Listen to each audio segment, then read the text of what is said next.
Super Son as a pet. I might keep one of the Pieds as a pet, but I'm not breeding them.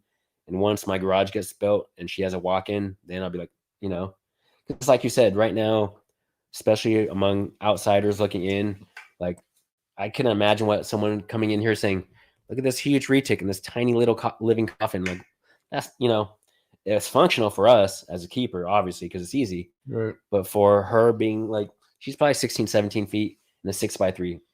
Like, I feel like an asshole. Like she should be in something the size of this room, realistically. Because you look at our mentality here in the States when it comes to big snakes, like we don't have too many laws, like, obviously some states do. But you look at overseas where they had that restriction on, hey, your cage has to be a minimum of X amount. That entire tick market was done in overnight because of that reason. Yeah, everyone fucking freaked out. Yeah, that, and the thing is, it's like it's not practical, but at the same time, like there's some people like you've seen them. I've seen them post where they're cramming like a 10-foot, retic into like tubs. I'm like, dude, like. Well, I mean, I've told you, like, and I'm not gonna say names, but I mean, I've told you like where I stand with certain retic breeders I once looked up to and saw the way they do things, and dude, it's fucking horrendous. Like, I don't ever want to go down that path. I never want to be in a position where I'm fucking literally people are accusing me of just killing my offspring because I have that much. And then it gets to the point where like you could deny all you want, but it's kind of obvious at a certain point because you can only do so much with so many retic eggs. And when you just have clutch after clutch after clutch of fucking like 40, 50 eggs, where are you putting all these? Like, where are they all going after they have their first meals? They don't sell after 6, 7, 8 months. I guarantee a lot of people now, especially the way the market is, they breed whatever they're breeding, pick 3 or 4, holdbacks, and they will freeze the rest. Yeah. Literally, like, you're producing 40, 50, 60 babies for 2 or 3. And like the other ones, they probably won't even start them. I can guarantee you there's people out there freezing the entire clutches for one snake, which is shitty. Yeah. Like if you're doing that, you have no business breeding it because it's no different than a dog mill where you're like, hey, I'm hopefully get one litter. And you freeze the rest or whatever you can drown the rest or whatever the fuck you do. And at the end of the day, there's no really pretty side of breeding any animal. I mean, because you got to understand, like, everyone's doing it in a way where, like, you put dogs in kennels and you do something where everything's confined. But I could tell you with the retics, like, I don't know, man, like nobody has proof that a retic speaks to you and say, hey, I would really appreciate it if I would get some sunlight and stuff like that. But from what I understand, snakes always have a paranoia of something's wanting to eat them. Something like they're always a concern of them wanting to get killed or something. Damn spider on me. But anyways, fucking, what was I gonna go with that? Anyways, so what I'm saying is, like, as bad as it looks to have a retic in a 7x2, 6x2, they feel like they're probably safe, and they fucking probably feel like they're like, because why would they eat? What happens to an animal? They kind of shut down when they're stressed out, right? Yeah. Like if a snake is truly stressed out, don't you think it wouldn't be eating so good? Don't you think it wouldn't be breeding so good? Like, I mean, honestly, like my mentality as like obviously the years have changed, and like this whole room is pretty much all vision cages, and I've used visions forever.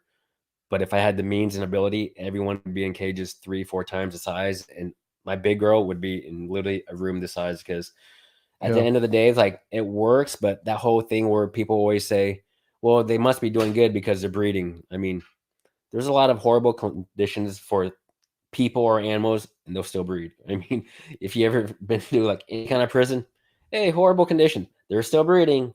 Like, I've been to some D&E camps back in the day when I was in Iraq. Those dudes still breeding, and I guarantee you that's not even close to humane. I mean, same thing with a puppy mill, Yeah. Horrible conditions, and people are like, oh, well, they wouldn't breed if, the conditions. That's an animal instinct. It has nothing to do with, hey, they're fed or, it just. True.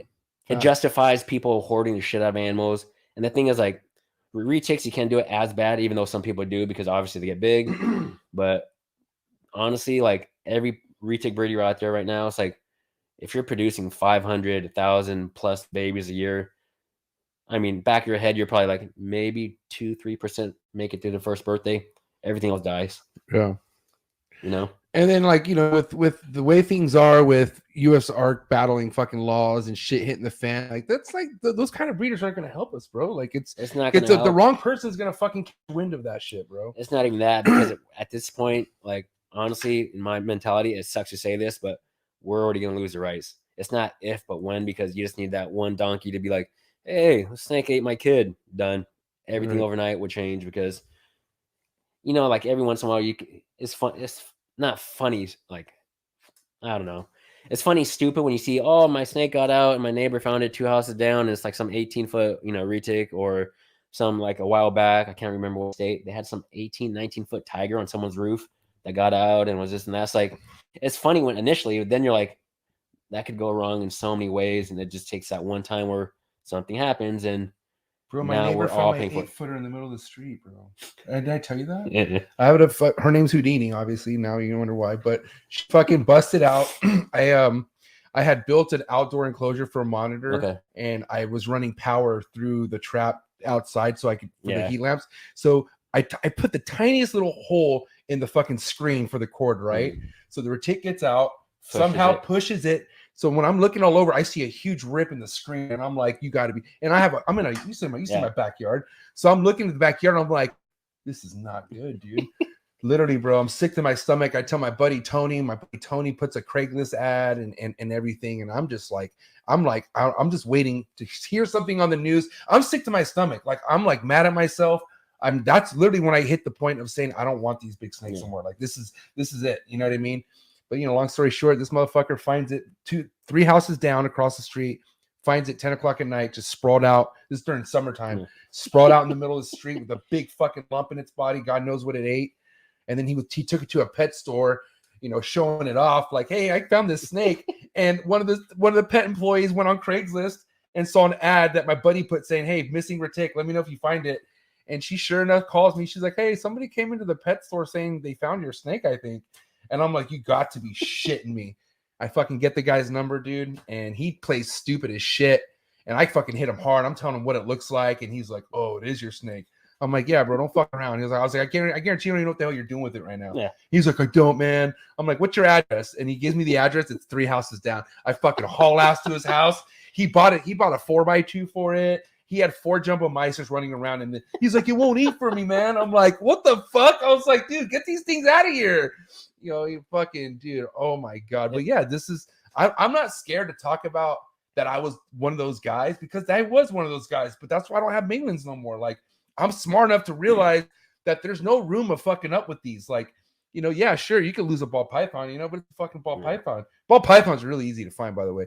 You're not more likely going to bust through a screen window because I'm telling you, bro, I'm talking about force. This thing had a how retic pushes on its face. Yeah. It literally ripped the whole screen out of everything it could have touched. It found that little hole. Oh yeah. So these things are escape artists, bro. Like no, I mean it happens. Like even back in the day when I had my stuff and good books and bricks on top of glass aquariums because that's all we had back in the day. Yeah. As a kid, like I remember going to pet stores and buying got my first retic in 90 or 91. My parents didn't care because they probably didn't even know and I didn't ask. But ended up being like, I think it was either Sumatran, Malaysians, whatever. I had it for 14 years. And during that time, like I let her cruise around my room. I'd go to school, come back. I'm like, hey, it's not in my room. And my parents are terrified of snakes to begin with. So I'd find that shit before my mom got home. But it's just one of those things like we've all made stupid mistakes where, reptiles, especially back in the day when there was no internet, like it's trial and error. But now when people, post stuff like that shit goes viral, it just makes everyone look bad, Well, let me ask you this. Can you normally be like, "Hey, look, I got a food bite. See that from a retic." Motherfucker, you get a food bite from a retic, you're gonna have no pinky. It's super okay. There's shout to Garrett Hartle, but Garrett Hartle definitely the guy who did prepare him, even though I wasn't really prepared what big snakes were gonna do. He did show me what to do when you get bit. Like he showed me a lot of foundation steps that helped me with the retics. But with the retics, man, I've been bit. I've been bit, let go, hardly anything, But there's been times where I bit, barely moved, and it just shred my fucking hand. Yeah. I told you that story. I gave the dwarf tick adult I had, gave my dad 17 stitches. Thank you for watching this week's Trap Talk clip. Don't forget to like, subscribe, hit that notification bell, drop a comment. If you're looking for exclusive Trap Talk content, go to the very first link in the description below. Join the Trap Talk Patreon family. As soon as you join the Patreon family, you get a link to the Discord, which will tap you in with over 160 trappers. I'll catch you here for another Trap Talk clip, and I'm out. Cheers!